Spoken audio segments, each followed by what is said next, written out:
irrelevant. I'm no longer even interested in it anymore. So in order to combat that, you have to be exposed to authentic African cultural concepts. And that gives you a lens through which to begin to evaluate what you're seeing. Well, if you don't have that body of knowledge to draw from, then you will look at the erosion of black male-female relationships or abuse in male-female relationships, and you'll just say, oh, that's just what we do. You'll look at broken black families, and you'll say, oh, that's just what we do. You'll look at rundown black neighborhoods and communities, and you say, oh, that's just how we are.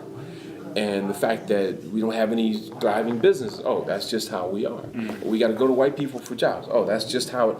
No, there's a whole body of data and research and literature that tells you that we led the world in scientific innovation, literary production, and wealth creation. And the destruction of that knowledge base makes us think that we have to go to the very people who are oppressing and suppressing us to advance in any way, shape, or form. This goes into my theory of selective memory manipulation, because there are certain memories that have been selected for us. As great as Martin Luther King is and was, and we love him, we elevate and celebrate him, but his was a memory that was selected for us because they leave out the most essential elements of his life's work, his agitation and his activism and his organization and mobilization of black people for our rights. A lot of the essential elements of that are left out. And so there's certain memories that have been selected for us. There's certain other memories that have been rejected. Like, for example, there's a documentary out now called about Haiti, 1804. Oh, yeah, 1804. Outstanding documentary. For over a decade, Danny Glover, the actor, had been trying to get funding to do a movie about Toussaint Louverture, never could get it. Well, Tariq Nasheed, he financed that with black people and did this particular documentary. But the idea of African people revolting and having their own nation back at that time, that is a memory for us that was rejected by the writers of American history. We're not supposed to remember how powerful. We're only supposed to remember that we were enslaved. It's okay for you. You're never supposed to remember anything about those Africans who resisted enslavement. You're never supposed to remember those Africans who took up arms. The few Africans that we're taught about who had a revolt, Nat Turner, Denmark Vesey, Gabriel and Prosser. Most people don't even if you get to the two, Nat Turner is mainly the main one. Now think about it. Dr. Edward Robinson broke this down to me. I never thought about this till he said it. He said, and I say this very humbly and with deep respect, but he said they all lost. They'll only allow you to know about those Africans who wrote it that lost. So Nat Turner was summarily killed. Now we could make an argument that he succeeded because the revolution that he led reverberated throughout the nation. But the point Dr. Robinson was making was he was not successful in taking over and surviving. Denmark Vesey, before his revolt even kicked off, he was exposed, by some Negro who turned him in. Same with Gabriel Prosser. We've never been taught about those Africans who rose up with arms, who killed their oppressors, who ground up glass in masses' food, who burned down all the crops, and who established their own nations. They were called Maroons. Maroon comes from a Spanish word, cimarron, which means wild cow. So the Europeans named those Africans who could not be enslaved, they called them Maroons. So one of Asa Hilliard's books is called The Maroon Within Us. He was trying to evoke that mentality that we needed to have like the Maroons did. You'll notice also in the word maroon, there's similarity between the word Moor. Maroon is y'all are coming up from Florida. The Maroons of Florida were called Seminoles. Those were the indigenous people and the captive Africans who came together. And so you had Maroon enclaves and communities in North Carolina, South Carolina, Florida. You had Maroon nations in Central and South America. There were Maroon communities in Mexico. Okay? All of that has been left out of our schooling, right? Why? Because that memory has been rejected by the writers of that history. That's why I write. Because all the things that they rejected, I'm selecting. And the things that they selected, I'm rejecting. So this selective memory manipulation, they select certain memories, they reject certain memories, and then they inject certain memories. One of the things that they have injected is the notion that we are nothing but pimps, players, criminals, and thugs. That's an injected memory. And if you believe that all we are is nothing but pimps, players, criminals, and thugs, it obscures who the real pimp is, who the real player is, who put this whole game together, and who the real criminals and thugs are that are ruling, how we do things.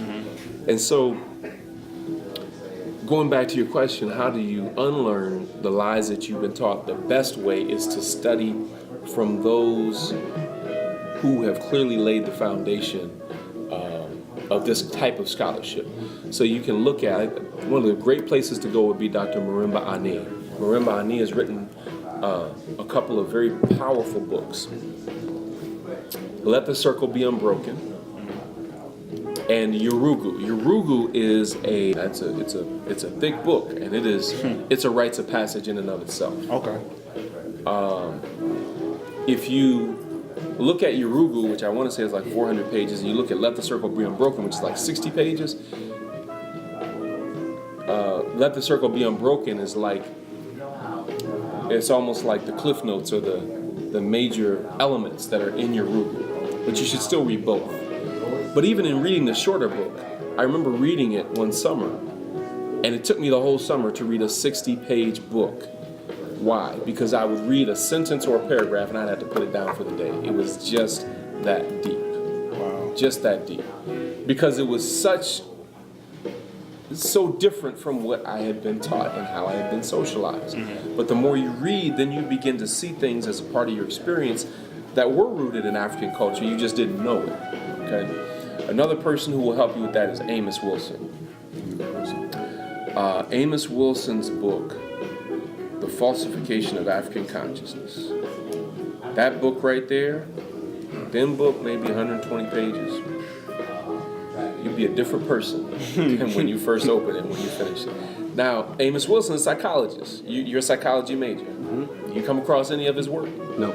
You come across any of Naeem Akbar's work?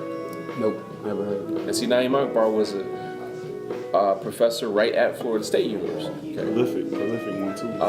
What about Linda James Myers? Myers, I know about Myers-Briggs, but that's not Linda the same. James Myers is different than Myers-Briggs. Yeah. What about Dowdy Azebo? No. Joseph, let me see. Who else? I'm naming all Asa Hilliard. Have you read any of his stuff in it? So I'm naming all. I'm naming the top Afrocentric psychologists. Wade Nobles. Nope. And you're drawing a complete blank as a psychology major. And that's not an insult to you or anything. That just lets you know how deep the miseducation and missocialization is, because you will come out with all of their theories and you won't be able to solve one problem for black people with white theories. You understand? I'm not saying stop going to school. I'm saying, as Carter G. Woodson said, there are two types of education, the kind you're given and the kind you must give yourself. And that's what made the difference for me as a teacher. I learned what they taught me in the schools of education, but what gave me an edge and what made me a teacher of the year in the eyes of my peers, and a Jegna, which is a master teacher, or Sabo, a master teacher in the eyes of the conscious community, is that I went and read from our scholars what their ideas about education, socialization, and success were.